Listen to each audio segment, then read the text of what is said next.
All right, ladies and gentlemen, we are the Blessed Report where we shout out Black folks doing great Black things. And Josh and I don't celebrate and support Black businesses That's right. during Juneteenth and Black History Month, but we celebrate and support Black businesses 24/7, 365.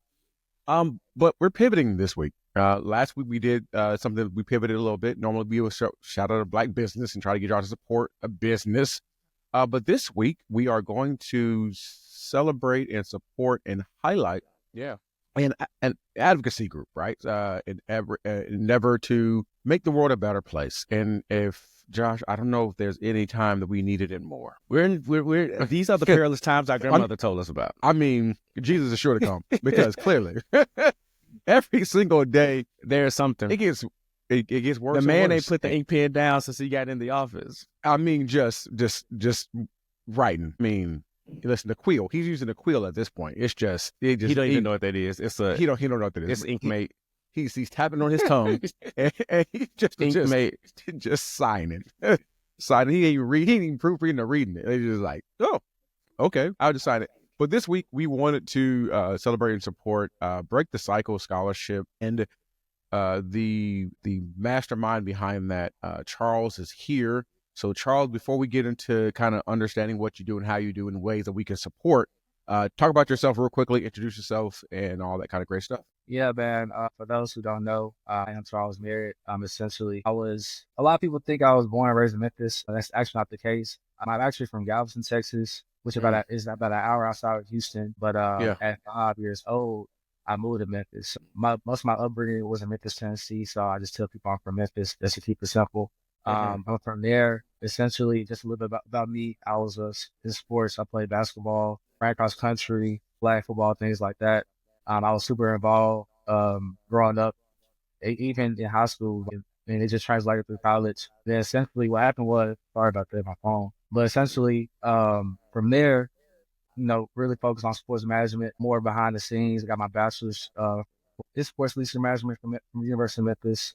Then I ended up getting my master's in sports commerce from the University of Memphis. And from then, I transitioned to Tesla sales. I was at Tesla for like 3 years working with Elon Musk.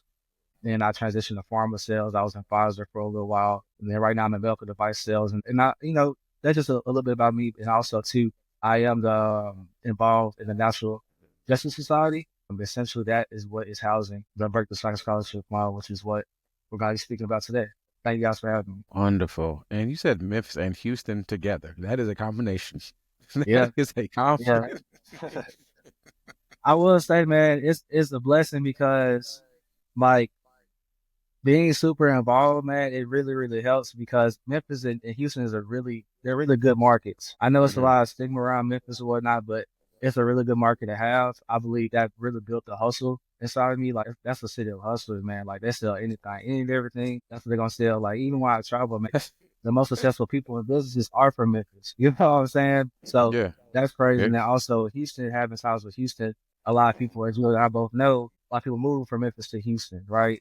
Memphis to Dallas, but mainly Houston. And so essentially just to, have ties in Houston, whether, it's politics, whether it's business, whether it's different type of people, just having those type of contacts in your phone, it really goes a long way, and it really helps with branding purposes for sure. And before we got started, he told me that one of the recruiters happened to be an alum of my high school. You know what I'm saying? So that Bryan, Hillcrest.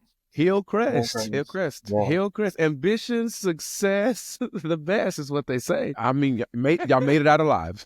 Y'all made it out alive. Don't do that. Don't do that. Can we even point to Pomona on the map? Oh, well, we can't. I mean, so Charles, tell me a little bit about the Break the Cycle. Tell me a little bit about the Break the Cycle Scholarship Fund, man, and how does it reflect your personal journey? Yeah, man. I'll give a personal reflection of why I'm so passionate about it, and then I'll kind of give more details. So, as we mentioned earlier, I'm originally from Galveston, but I moved to Memphis. There was a reason for that, right? So, I moved to Memphis when I was 5 years old. Both of my parents were really young when they had me. Essentially, they were in the streets doing drugs, things like that, and as a result, they were incarcerated, right? And a lot of people don't know, but once you get something on record at a young age, it's hard to do anything else. Like, if you get pulled over for something, you're going to jail, this and that. So it's just hard to shake, right? And so at that time, my aunt kind of raised me. My great aunt raised me in Memphis, Tennessee, but also other people as well. Like it takes a village to raise a great thing. That's what really brought me to Memphis. And, it was a one income household. What a lot of people don't know is that it's really an invisible crisis too. Like, so let's just say if one or both their parents goes to prison, right? That changes everything because that child doesn't really have a say so on where that child's going to go, who's the parents and things like that. And so, I had this sense of like loneliness at first, right? Because a lot of times, and I'll just keep it simple. Once your parents goes into prison, it's either two things that's going to happen. One, your relatives are going to take turns taking care of you till they can't anymore. Or two, you go straight to the foster home, right? Mm-hmm. And so when you go to a foster home, that actually increases the likelihood of you following your parents' footsteps, essentially, right? So the gang violence, the gang activity, not having, not feeling like your voice isn't heard, all of that, right? And so it's hard to really, break that cycle. And so, through love, through nourishment, through hard work, dedication, and through the grace of God, I was able to change my situation for the better, but not just, by myself, but through a village, through wanting more for myself. And so, when I came to Houston, I was transitioning from Chicago to Houston. And so I was introduced to a gentleman. His name was Bryan. He was in prison with my dad. They spent time together. And so I got to meet him. They started the National Justice Society, and they help with reform for prisoners getting out soon, this and that. And so there was something we were cooking together one day, and it was like, let's focus on people who's indirectly affected by the justice system. And so that's when we created the Break the Cycle Scholarship Fund, because essentially I went through that, right? It's pretty much for children, for students who are pretty much correlated with that. So I could rephrase that. It's really for students who are children of incarcerated parents, because it's a one income household. A lot of times it's what's the word for it? First generation student. Yeah. And so it's a lot of hardships through that, right? It's a lot of trauma to go through that. And so for me just to kind of make it out, and for me to kind of know the struggle, and and being able to have help here and there, like it's important. It's important. Work is God's work. And I'm so sorry, my phone keeps going off.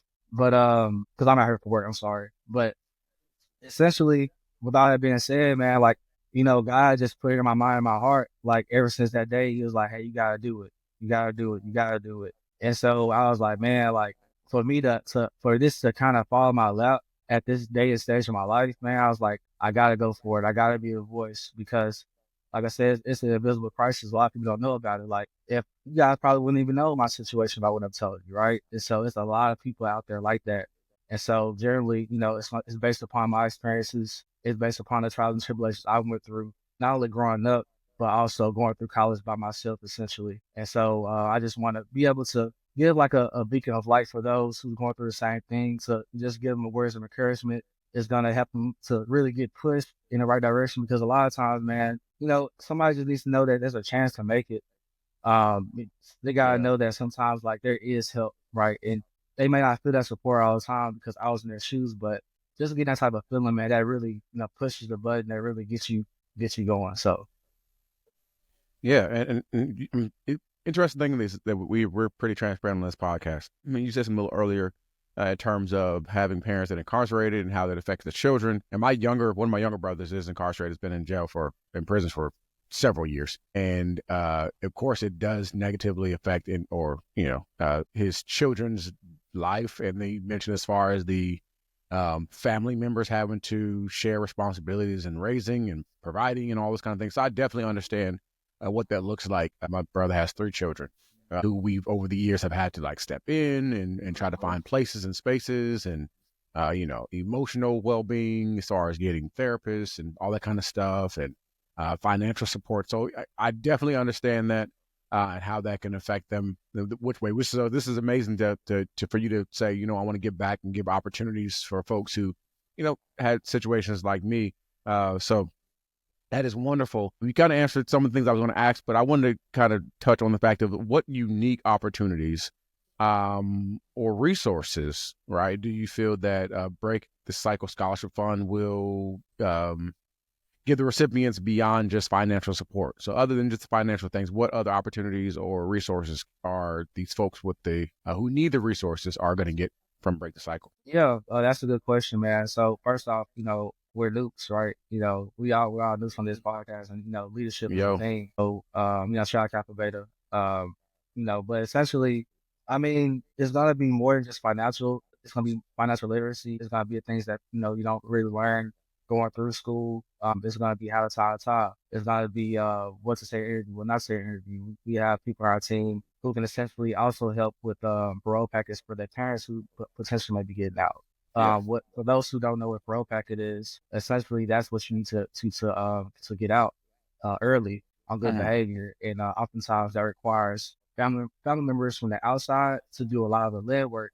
But as we both know, that's really kind of hard with their day-to-day lives with this and that. So we provide the resources, we provide the manpower to come up with those packets, so that way they can get released into their loved ones pretty quickly, and to get realigned with their children that either are in school or not in school. So those are just some of the things that I have in mind for right now. I will say I was blessed and fortunate. So I went to Memphis Catholic High School, and so what's different about Memphis Catholic High School is that we had an education that works program. So I was able to essentially only go to school for 3 to 4 days a week. And so typically it's 5, right? And so essentially what happens is if I'm not in school, we had corporate internships starting out. I had corporate, I was an intern at the Warden Law Firm, RGT Management with the TUIs, where else? Retrans Logistics, and also Rose College. And so at a young age from 16, I was able to learn those habits that you need to really be successful in this world. I was ready when I turned 18. Right. Yeah. So, I definitely want to kind of give some of those qualities back as well. I want to build programs to that extent, to where, they can get those real life experiences even at a younger age, because I think that's what really separated me. That's what really set me apart. Right. Because when I went to Memphis, Tennessee, man, I was far behind. Like, when people are taking turns taking care of you, where do you have the time to really lock in and to really, learn how to read, learn how to count this and that. And so, my summers were different than everybody else's. Like, everybody went to the pool, everybody went to the zoo. Man, I was at the library. Man, I was at the library. Like, my mom made me go to the library, man. Like, I had Mavis Beacon. That's like a typing course. I had a membership, and I had maybe $5 or $10 to go to McDonald's every day. And so, I want to be able to build programs that's going to instill access to resources within public libraries and things like that. So, just all the tools that you need to be successful ultimately, besides financial. That's what's up. I mean, because McDonald's money is a thing all within itself. And my man said he had $5 to $10. I'm begging my mama for McDonald's money. And what year was that? Because I mean, $5 to $10 back in that day might have you could get a lot at McDonald's. My whole day, bro. Like, literally, I got dropped off the library because I was far behind. I had to catch back up to everybody else, and so I was at the library from like 8 to 8, dude. To McGriddle, $1, you know what I'm saying? Hash brown $1 at lunch. When the dollar menu was a dollar menu all day, man. That in the library membership, can get you a long way. And so just things like that, man. Like, that's the type of support that we want to provide besides scholarship within itself. As far as, like, with myself and also us as well, we also have resources. We also have contacts on our phone, and so what I like is to really kind of make those connections, just like how we have neos that, they just graduated, they're trying to get X, Y, and Z. We can, pretty much point them like, hey, you want to do engineering? Come to this brother. You want to go teaching? Point to this brother. You want to do this and that? Point to this brother. We're going to be able to build a network like that for those who are recipients of the scholarship and those who are interested in becoming a part of it, because that's important. You got to have the education, but you also got to have the connections as well. A lot of people respect you. Like, once people see you put in the work, man, like, they talk to you a whole lot differently.